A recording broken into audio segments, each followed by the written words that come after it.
सदका फित्र के बारे में रहनुमाई फरमा दें।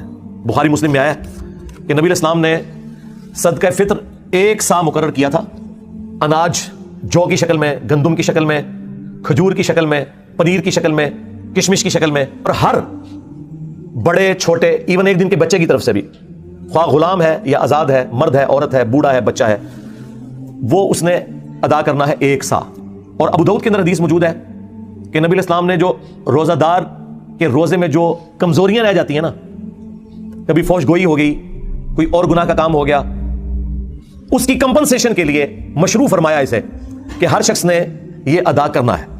और साहबा किराम इसे ईद से पहले पहले अदा करते थे और प्रेफरेबल यह कि बिल्कुल आखिरी दिनों में आप इसे अदा करें। सा एक पैमाना था मेजरमेंट का नबी इस्लाम के मुबारक जमाने के अंदर। एक सा के अंदर 4 मुद हुआ करते थे, जिस तरह हमारे जमाने में 1 किलोग्राम के अंदर 4 पाव होते हैं।